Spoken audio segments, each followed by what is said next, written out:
Haleluya, puji Tuhan, salam sejahtera Bapak Ibu Saudara-saudari, Tuhan Yesus memberkati.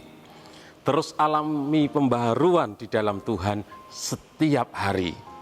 Mari renungkan firman Tuhan menggunakan 365 hari yang mengubahkan. Hari ini pembacaan kita di Markus pasal yang ke-7. Saya akan membacakan di dalam ayat yang ke-25 dan 26. Demikian bunyi firman Tuhan. Malah seorang ibu yang anaknya perempuan kerasukan roh jahat, segera mendengar tentang dia, lalu datang dan tersungkur di depan kakinya. Perempuan itu seorang Yunani, bangsa Siro-Fenisia. Ia memohon kepada Yesus untuk mengusir setan itu dari anaknya. Renungan firman Tuhan hari ini saya beri tema kerendahan hati. Kita akan bersama-sama belajar menggunakan metode OIA. Observasi, interpretasi, dan aplikasi. Mari kita mau mengobservasi, mengamati ayat-ayat yang sudah kita baca. Bahkan satu perikop, mulai dari Markus 7 ayat 24 sampai ayat yang ke-30. Siapakah tokoh-tokoh yang ada di dalam ayat-ayat tersebut? Yang pertama, ada Yesus. Yang kedua, ada seorang perempuan Yunani dari Siro-Fenisia yang memiliki seorang anak yang kerasukan roh jahat. Dan kalau kita membandingkan dengan kisah yang sama yang dicatat di dalam Injil Matius, di sana juga ada murid-murid Tuhan Yesus. Di dalam Injil Matius 15 ayat yang ke-23, di sana murid-murid Tuhan Yesus meminta kepada Yesus untuk mengusir ibu tersebut karena mengikuti mereka dengan berteriak-teriak. Terus peristiwa apa yang terjadi dari perikop tersebut? Dari ayat-ayat yang kita baca. Peristiwa yang terjadi, Tuhan Yesus menyembuhkan anak dari perempuan Siro-Fenisia tersebut. Tuhan Yesus menyatakan kuasanya, mengusir roh jahat, mengusir setan dari anak perempuan Siro-Fenisia tersebut. Itu peristiwa yang terjadi. Tuhan Yesus menyembuhkan anaknya. Mengapa Tuhan Yesus menyembuhkan anak dari perempuan Siro-Fenisia yang kerasukan setan? Karena kerendahan hati dan iman dari perempuan Siro-Fenisia tersebut. Kita bisa melihat kerendahan hati dari perempuan Siro-Fenisia tersebut di dalam ayat yang sudah saya bacakan. Markus 7 ayat 25 dikatakan, malah seorang ibu yang anaknya kerasukan roh jahat segera mendengar tentang dia, lalu datang dan tersungkur di depan kakinya. Kerendahan hati dari ibu tersebut ditunjukkan dengan ketika dia mendengar ada Yesus, dia datang mencari Yesus.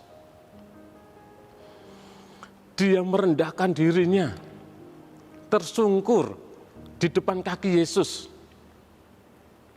Dia datang menyembah Yesus. Dia datang dengan kerendahan hati, merendahkan dirinya. Dan di dalam ayat 26 dikatakan, perempuan tersebut memohon kepada Yesus untuk mengusir setan itu dari anaknya. Jadi dia dengan kerendahan hati datang kepada Yesus, mencari Yesus, tersungkur di depan kaki Yesus, menyembah Yesus.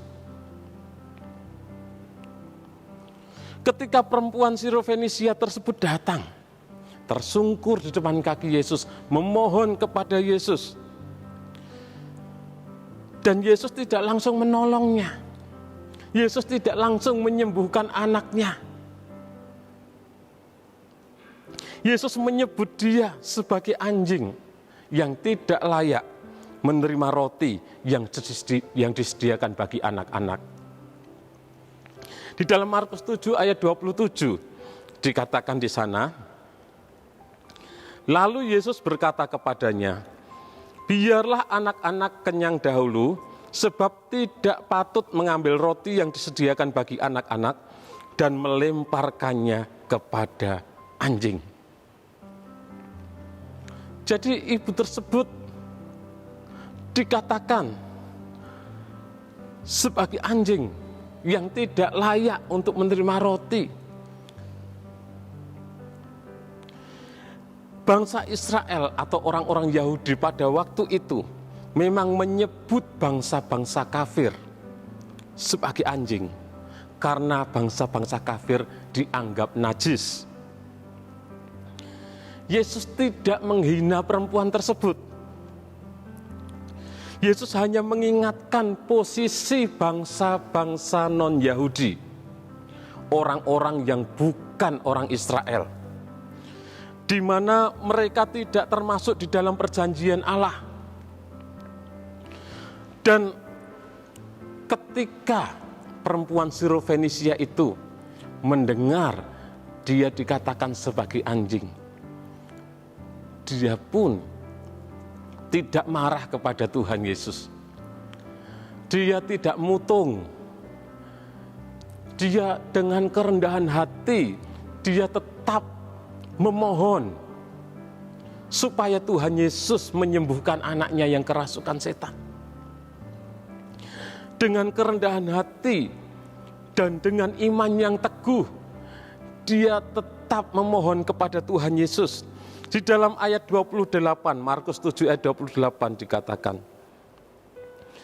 tetapi perempuan itu menjawab, benar Tuhan, tetapi anjing yang di bawah meja juga makan remah-remah yang dijatuhkan anak-anak.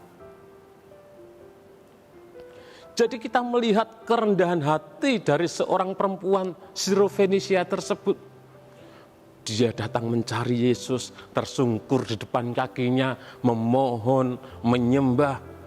Dia dikatakan sebagai anjing, tetapi dia tidak marah kepada Yesus. Dia tetap dengan kerendahan hatinya, dia tetap dengan iman yang teguh datang kepada Yesus. Dan peristiwa ini terjadi di daerah Tirus. Di dalam Markus 7 ayat 24 dicatat di sana, Yesus pergi ke Tirus. Dan bagaimana respon yang terjadi? Karena kerendahan hati dan keteguhan iman dari perempuan Sirofenisia tersebut, maka Yesus menyatakan kuasanya. Yesus menyembuhkan anaknya yang kerasukan setan tersebut. Di dalam Markus 7 ayat 29, maka kata Yesus kepada perempuan itu, karena kata-katamu itu, pergilah sekarang, sebab setan itu sudah keluar dari anakmu.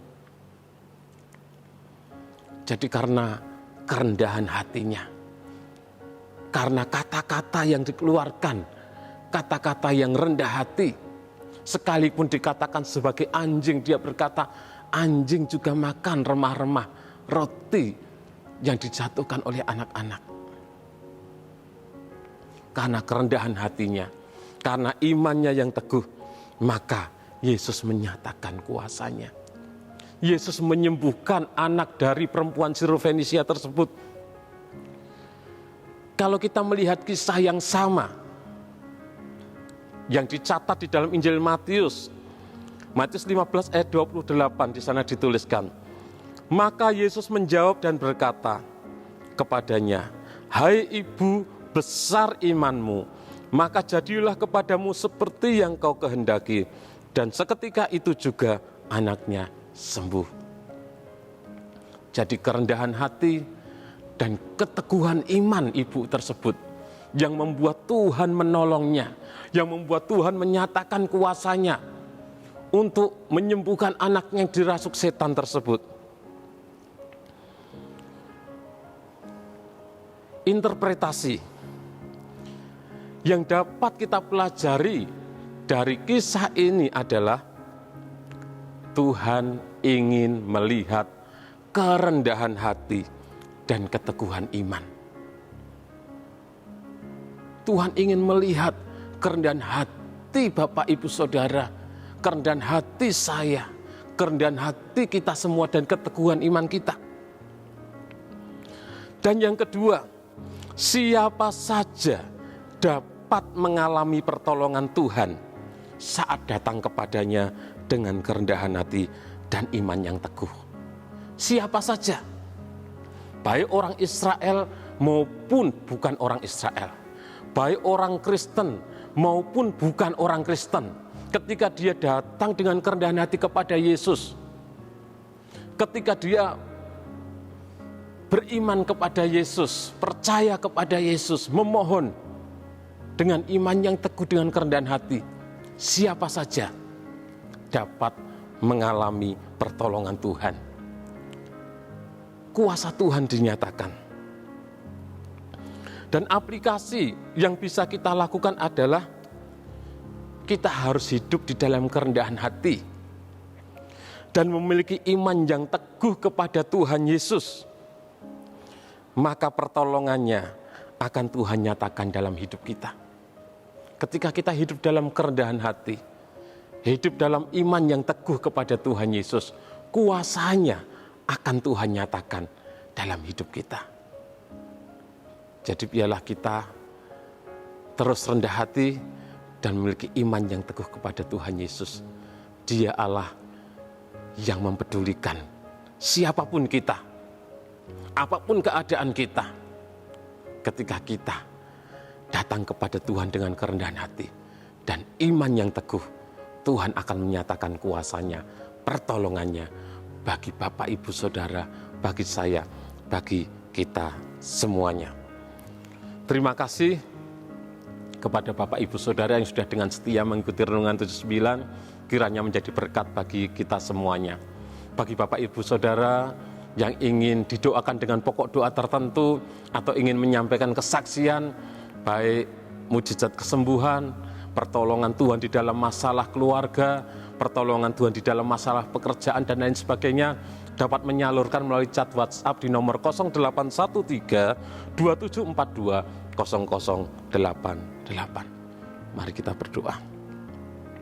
Terima kasih Tuhan, kami bersyukur punya Allah seperti Engkau, Allah yang selalu peduli kepada kami, siapapun kami. Ketika kami datang kepada Engkau dengan kerendahan hati, kami datang kepada Engkau dengan iman yang teguh, Engkau menyatakan pertolongan-Mu bagi kami. Ketika kami datang dengan kerendahan hati, ketika kami datang dengan iman yang teguh, Engkau menyatakan kuasa-Mu bagi kami. Terima kasih buat anugerah-Mu Tuhan. Terima kasih buat kebaikan-Mu. Memberkati seluruh umat-umat-Mu dimanapun mereka berada. Kiranya kami, keluarga GPD El Shaddai Magelang, memegang peringatan-peringatan-Mu yang ajaib. Bila tersingkap, firman-firman-Mu memberi terang, memberi pengertian. Kiranya kami terus mendambakan perintah-perintah-Mu. Teguhkanlah langkah kami oleh janji-Mu.